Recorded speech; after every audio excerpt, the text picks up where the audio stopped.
first down. They hand off to Marlon Mack. Huge hole, 50-yard line. He's at the 40, still going near sideline. He's at the 10. He's at the 5, and he will score. Touchdown, Marlon Mack. Touchdown, I-N-D-Y.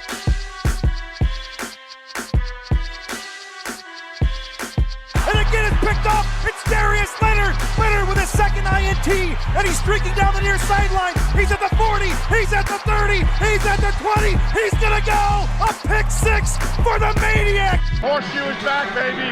The horseshoe is back. What is going on, Colts Nation? Welcome back to another episode of the Bring the Juice Colts podcast. We are continuing our off-season review of the position groups for the Indianapolis Colts in 2020. We just finished up the wide receiver groups earlier this week, and it was put up Sunday. And today we're going to be discussing the tight end group.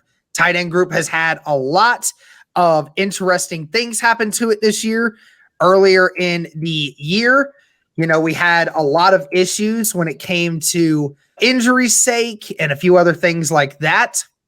But we did have some really good opportunities to see some guys do some really good damage here in the regular season and even in the postseason. So we're going to go over some of those numbers now. And so, Cody, we'll just start here with the guy, the staple of the Colts tight end room, and that is Jack Doyle. Jack Doyle, again, who at the beginning of the year had some injuries to start the year and, had a few turnovers that kind of cost the team a little bit on the offensive side for sure. But once the offense started really catching rhythm, I think Jack Doyle, again, was a great situational piece.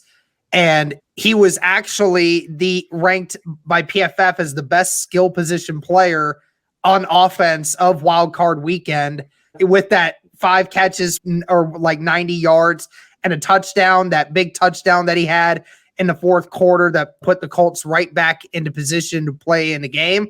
So Jack Doyle, again, being a consistent option. And of course, we know what he can do with blocking. So what would you say about Jack Doyle's season this year?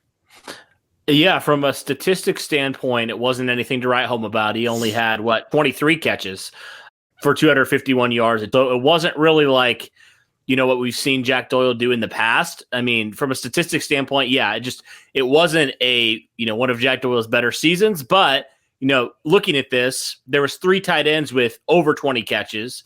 Alie-Cox led him with 31. So, you kind of just look at like all the ways the Colts like to use their tight ends. And, the one word I keep coming back to with Jack Doyle is reliable. I mean, this dude is so reliable. It was a little bit puzzling, though, to see. It didn't feel like the Colts used him as much as, they maybe have in the past, like in seasons prior. But Jack Doyle still continued to be that security blanket and make plays when need be. And you talked about that wild card game. I mean, Jack Doyle, it was weird to see Jack Doyle go off because he just really hadn't the whole year. So, overall, yeah, you're right. He's just like an overall really solid tight end. He's a pretty solid receiving tight end, really good blocking tight end.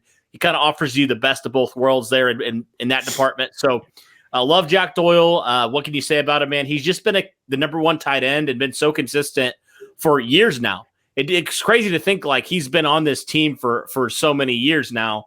It feels like he just got here in one sense, but it also feels like he's been here forever. So Jack Doyle, definitely the veteran of the group, but I love what Jack Doyle does, and he just does all the dirty work that nobody really talks about, and for that reason, he's one of my favorite Colts. Absolutely, man. All right, let's talk about the newly acquired tight end from this season, Trey Burton. Burton came in this season on a 1-year deal just to add to this tight end group, had some experience in Frank Reich's offense when he was in Philadelphia. And this season, played in 13 games, had 28 catches for 250 yards, so one less yard than Jack Doyle, but had 3 touchdowns as well this season in receiving. Also, Trey Burton had 2 rushing attempts for 3 yards, and both of those rushes were for touchdowns. So Trey Burton, they tried to flex things a little bit with him. They can make some things different with Trey Burton. He gives you that option. What did you think, Cody? Did he meet your expectations of what he could provide for this offense, or did you expect more? I mean, I think I just expected with these tight ends them to go to them more, honestly. But yeah, Trey Burton provided exactly what you needed, especially in the red zone. I really liked what I saw there from Trey Burton. I know he only had like 3 touchdowns, but he also just offered a new element. Kind of in between from Jack Doyle to Mo Alie-Cox. I felt like Trey Burton was right in the middle there. Probably the best receiver on this team in the tight end room. Yeah, he just provided a nice little piece there for Phillip Rivers. And we know he obviously knows Frank Reich's system because he was in it with Philadelphia for a few years there. So overall, I liked what I saw from Trey Burton. He made the plays when he needed to, and I always felt like you could count on him to make a clutch catch or two. He never would go crazy. I mean, that Bengals game was the only game where he kind of went crazy. He had a couple touchdowns in that game, but overall, he was just another solid contributor to this tight end room, in my opinion.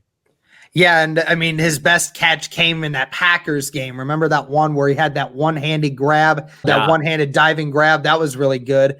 He definitely provides you a great route running tight end, but also, like you said, can run block as well. And then basically the other tight end here, the last one that we'll really talk about is Mo Alie-Cox. And he played in 15 games this year. And like you said, surprisingly led the Colts tight ends in receptions. There was times in the middle of the season, at the end of the season, we were like, where the hell is Mo Alie-Cox? Like, this guy's just barely getting used. And, we've, again, just not using him in the red zone is another thing that angers me so much when you got a 6'7" tight end that can go out there and just go and get it over just anyone. It really does astound me that they don't use him more often in there with the hands he has. But anyway, 31 catches on 39 targets for nearly 400 yards, leads all of the tight ends with average of 12.7 yards per catch, had 2 touchdowns on the year. So this is a guy that definitely had, some big playability. We saw it a bunch of times. We saw it mainly in, what was it? It was the Minnesota game, wasn't it? It was either the Minnesota game or the Jets game where we saw him go off for 100+ yards on the day where he had those 5 catches for 117 yards. So Mo Alie-Cox had himself a day there. Everyone was saying, well, this guy should be the number 1 tight end coming up here soon. I mean, I think when we look back on the season now, Cody, it's kind of like, man, we wish we would have used him more often. But where we were at the beginning of the season, we started talking in the offseason, a couple guys that, this season really depends on whether or not they're going to get an extension or whether they're going to stay with this team, was Mo Alie-Cox. We were like, what more can this guy provide? We don't know. And then I think he's answered that call pretty well. I think he's shown that he's worth keeping around for a while. Yeah, just simply for his size alone, I would keep him around. I mean, you said at 6'7", like you throw those screens to him and just like literally, Mo, all you have to do is just extend and you're there, man. You're such a long player. So yeah, you're right. It was a little bit curious why the Colts didn't use him more in the red zone, especially because we know how much they struggled in the red zone at times. And, it's the same thing with like Michael Pittman. You have these huge targets. Why aren't you using them more in the red zone? Now, maybe you can, point it to potentially the Colts doing really well and running the football, Jonathan Taylor over, 10+ touchdowns on the ground or other things. But, saying that, you already talked about it. The wide receivers didn't have a whole lot of touchdowns. The tight ends didn't really have a whole lot of touchdowns either. So I would definitely like to see that, going forward, especially in Mo Alie-Cox's case. I mean, literally just throw a 50-50 ball up to him and let him go do what he does. Use him like you used Eric Ebron, man, in the red zone. I mean, he's bigger than Eric Ebron. I think he obviously has better hands. He has bigger hands than Eric Ebron. Use him more. And I definitely agree with you. It's very puzzling why they didn't, because, every time Mo Alie-Cox got it his way, except for obviously that one drop that led to a pick. I mean, this dude was very consistent. I think he earned an extension, honestly. He led the Colts in receiving for tight ends.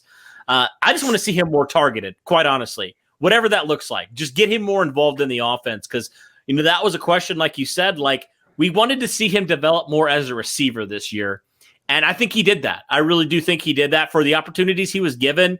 I really liked what I saw from Mo Alie-Cox, but yeah, definitely want to see him in the future with the Colts and see him be utilized more in the red zone and just overall as a pass catcher. Yeah, I mean, Mo Alie-Cox was tied for 6th on the team in targets, tied with Jonathan Taylor for the 6th most targets on the team this year. Like you said, I want to see those go up. And, I mean, that's pretty much it for this tight end group. I mean, I'm just kind of looking at it, Cody, and thinking to myself, I just want to see more of this group. And I especially want to see more of Alie-Cox, because Alie-Cox can do everything Jack Doyle can. He's a great blocker. He's willing to do that. And I don't know why some people say it's so bad. It's such a bad idea to try and go for the 50-50 ball in the red zone, like right at the goal line. I don't know why people seem to think that's such a terrible idea. Obviously, if the team knows it's coming, it can be a little difficult at times, but we have 2 great receiving options exactly primed for that. If Reggie Wayne at 6 foot could do 50-50 balls like he used to, I'm sure a 6'4" guy in Michael Pittman and a 6'6", 6'7" guy in Alie-Cox could do the same dang thing in the red zone as well. Because like you said, he doesn't have to be insanely athletic, even though we know he can. I mean, this guy used to dunk the basketball for a freaking living, man. I mean, good Lord, just let this man go up, get it, bring it down, let him do it. Just let him do it. It also keeps teams honest. It keeps teams honest. You put a Alie-Cox out there on the edge, or if you design a play package to where you can curl him out to the back of the end zone, throw it up. Then people will be like, oh, wait, we have to keep an eye on Alie-Cox because now we know they're used to doing that now. It's just, I feel like that's another thing. We just got done talking about Frank Reich's great aggressive play calling. I feel like sometimes he just forgets that, he can do that. Mm-hmm. Yeah, I mean, I want to see the Colts moving forward use the tight ends like they used them in that Buffalo game. Because we saw, man, when they used their tight ends properly, what happened? They were torching that Bills defense, right? They had over 300 yards passing in that game. They were efficient. That was one of Phillip Rivers' best games, quite honestly, with the Colts. And they used their tight ends a lot. They used these guys that were bigger. They used Pittman as well. Alie-Cox, I remember, had one catch where he literally just was just taller than the guy and made the catch. Like, use him in those moments. Use Jack Doyle in those moments. And I definitely want to see that moving forward. That was my biggest criticism for sure with this tight end group, is just we didn't see him enough. And you're right. And so moving forward, I would love to see that. I hope we'll see that. I hope, like you said, I hope we don't forget that we have these really, really good options at tight end.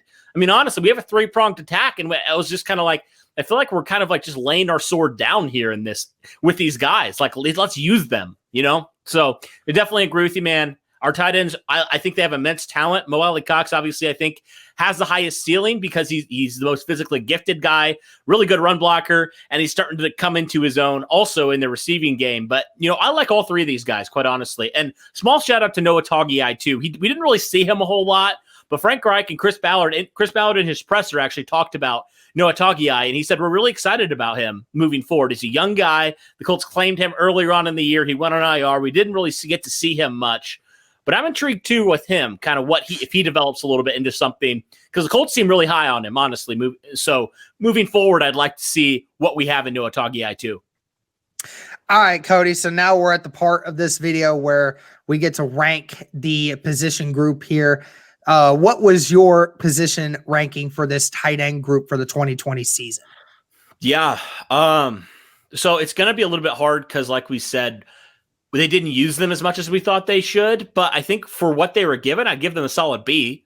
Honestly, I would, because I felt like whenever they were called upon, they made plays. The tight ends did. Whatever guy it was, it seemed like it was a different guy about every week. So, yeah, I'll give it a solid B for this tight end group. I'm right on there with you, man. I mean, I'm surprised I didn't expect that, but I mean, this group, given the circumstances that it was required to be in, with the play calling and everything else, and with having to step up and be great blockers for this offensive line that was struggling at the beginning of the year, which we're actually going to talk about here very soon. So, you're right. This group has had to deal with a lot of adversity this year, had to deal with injuries at the beginning of the year, had to deal with the offensive line play being tough. and, trying to understand how to incorporate Trey Burton into the system and things like that. But, I think they showed that this tight end group has the ability to be a good tight end room. And, there's still room for improvement on there, but, I think overall they did pretty good for me. All right, so I think that's going to do it for this one, guys. Thank you so much. Let us know in the comments what you thought of this tight end group for 2020. Should Alie-Cox get an extension? What about Jack Doyle in the future? Trey Burton? All these guys are going to start having some contract talks here very soon. So, we'll have to see what the future holds for this group. Maybe that's why Noah Tagiai was brought in to begin with, because to see if maybe somebody would step up if somebody didn't. So thank you guys for tuning in.